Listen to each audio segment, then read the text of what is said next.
Now, securing the nation's energy future, power prices and education funding are just some of the issues that have been dominating the news cycle this week. Now, for more on this and other stories that have made the headlines, we're joined by federal Liberal MP Jason Falinski and New South Wales Greens MP David Shoebridge. Welcome to both of you. Good morning. Thank you. All right, now I wanted to start with Gonski. It's back in the news this morning. Let's start with you, David. Now, supposedly, as the story goes, the government is set to strike a deal with the Greens about bringing forward some of this Gonski funding. Can you enlighten us? Yes, David. Well, I see Jason's keen to know the answer about what his government's doing. The coalition is desperate to get this package through. They realise that their initial package, Gonski... So desperate we'll do a deal with the Greens? Well, that's your words, Jason. Well, you said desperate. Realising just how little support there was for their initial pretend Gonski, they are now talking about putting billions more in. The fact of the matter is, until the coalition is ready to fund the full Gonski, seriously fund needs-based education, that they're not going to get it through the Senate. And that's what the Greens have been saying from day one. They will never support this first package. The education unions have said that it will be a disaster. You have the state coalition education ministers saying it'll be a disaster for states like New South Wales. So hang on, you're saying that there has not been a deal struck behind the scenes that will see this? Absolutely, there has not been a deal struck. But is the coalition government coming and talking not just to the Greens but to Nick Xenophon and others in the Senate? Of course they are. That's the nature of the way the Senate works at the moment. And the Greens have been very clear. They will not support a legislative package unless it fully legislates for Gonski. Now, if the coalition has suddenly got Gonski funding together, well, then that's the kind of package that gets through the Senate. But from what I understand, they are not yet ready to fund the full Gonski. So what do you understand as being the parts of Gonski that are still missing? Well, we know from day one what's missing. They're failing to actually properly allocate funding on a needs basis. They're trying to put arbitrary limits on the amount of funding that the federal government will put in place, and particularly on areas like disability funding, where you find students in desperate need of additional resources. That's where there are major holes in this Gonski funding package. Okay, Jason, pragmatism.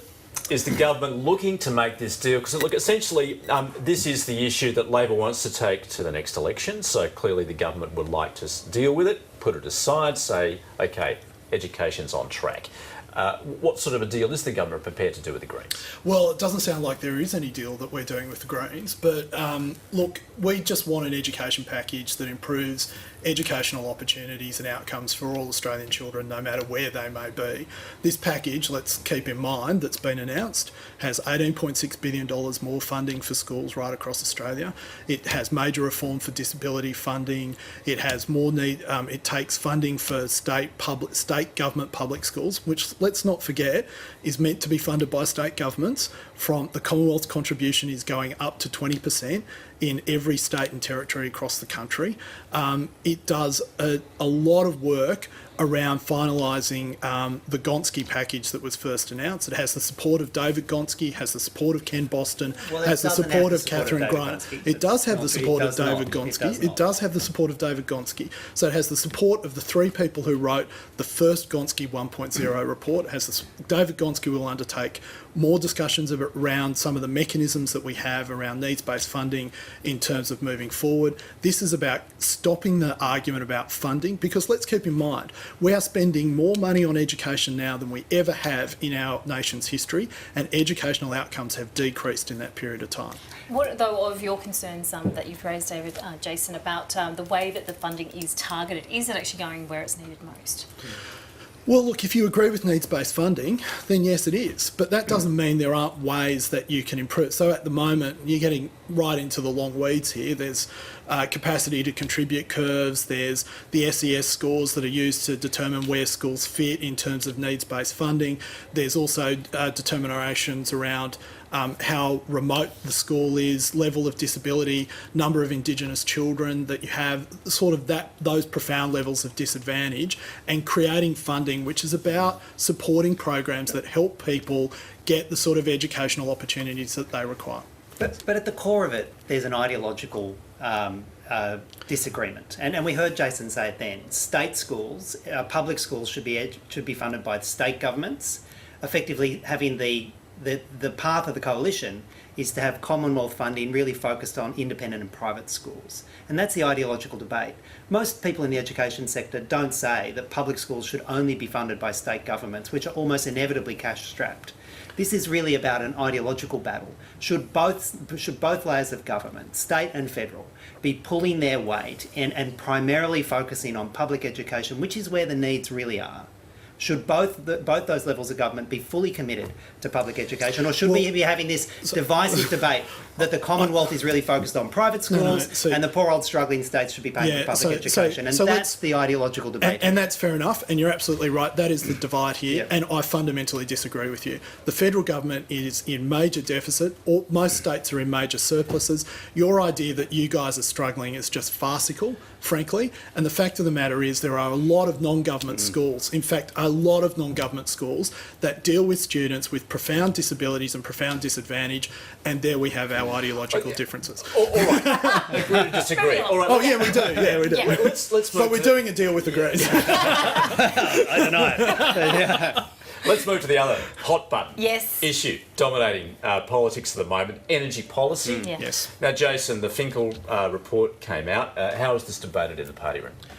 How would you describe it? You know I can't talk about what happens in the party room. No, but we know Well, there was vigorous debate. You can tell us about your first aid. Well, my first day was great. Look, the Finkel report, as you know, is a report to all governments, not just the federal government. Yes, there's been internal discussions. Yes, there's been vigorous debate. As you would expect, members from parts of Australia that represent where there's coal mining and coal-fired power stations have a particular view around this, where they're very concerned. Because unlike Sydney, where if one industry declines, you can just walk across the street to the next industry, in many of these areas, it's the only thing that's going on. So they are very focused on representing their communities and making sure that this package doesn't hurt people in areas where they don't have much choice. And that's one of the debates going on at the moment. So, in your view, David, with the Finkel review, the report, the recommendations that have been handed down, is there potential harm that's going to be affecting those sorts of communities? Well, this shows just how radically to the right and conservative the coalition party room is. Most people in the environment movement who are looking at the Finkel report say it's going to make us fail to meet our Paris targets. It's going to have a large amount of continuing investment into gas and fossil fuel industries, and it's really not going to get us where we need to get to meeting our Paris targets. So the Finkel report is really a kind of political fix that's been offered to the coalition. Continuing investment in fossil fuel industries, some actually negative impacts upon the renewable energy industries, trying to deliver a political fix. But the coalition can't even accept that. They can't even accept the Finkel report, which is really going a long way to making concessions to the fossil fuel industries. It goes to show how radicalised this government is when it comes to energy policy. Okay, no surprise that that's coming from you, but do you feel as though that compromise is achievable on all sides that would accommodate, for instance, the remaining use of coal-generated power stations into the future, along with a clean energy target? Well, if we want to actually save the climate and save our ecosystem and actually ensure the future of sort of sustainable civilization on this planet, we need to deal with climate change, and that means we do need to rapidly transition out of coal. That doesn't mean we shut them down overnight, but we need a rapid transition out of coal. And the problem with the Finkel report is it's not talking about that rapid transition. It's pushing away the transition from coal potentially for over a decade. And it would be a deep disaster for Australia and for the global climate if we legislated for the Finkel report and then that was used as a basis to build new coal-fired power stations. And that's what's being talked about here. Let's be clear about it.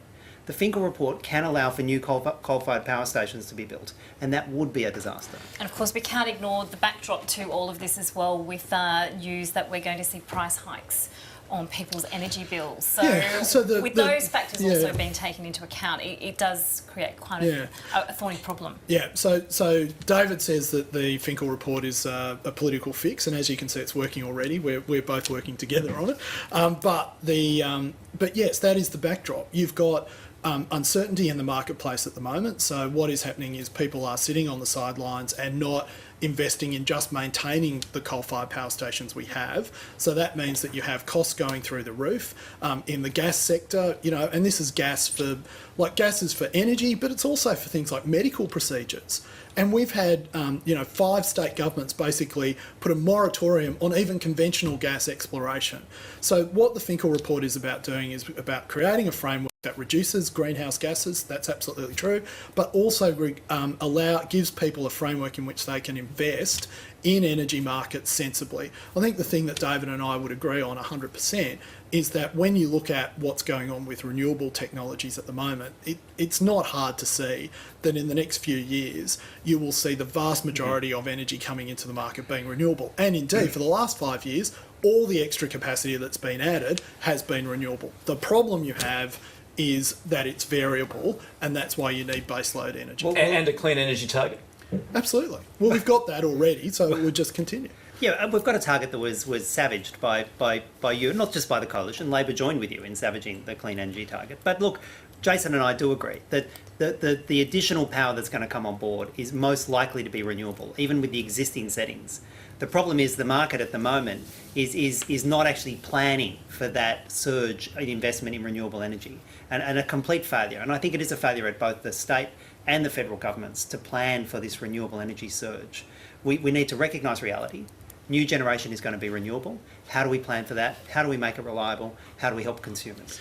All right, so some more pain before we have game. But let's move to another big topic of the week in news, and that, of course, was the settlement deal regarding Manus Island, the offshore detention centre there. Extraordinary decision, I think, in many people's opinion as to the significance of it and the size of the case that's involved. We did, though, have Immigration Minister Peter Dutton saying that it doesn't, in fact, point to any wrongdoing on the part of the government. How should we couch the way that this settlement deal was actually made? So there are a couple of things we need to keep in mind. The first is that under the model litigant rule, or what's called the legal services direction at a federal level, you have to make decisions that are in the best interests of the court and the litigants, including the Commonwealth and the taxpayer involved. Tell your ministers that about their recent appearance in the Victorian Supreme Court, maybe, Jason. David has been gagging to talk about this, Victoria. And we'll get to that, no doubt, David. Yeah. But so this is not an admission of liability or anything of the sort. It's about sensible management of your caseload. The Department of Immigration has 5,800 pending cases. I mean, we have to remember that the reason this is occurring is because of the failure of border protection or border control under the Labor Party.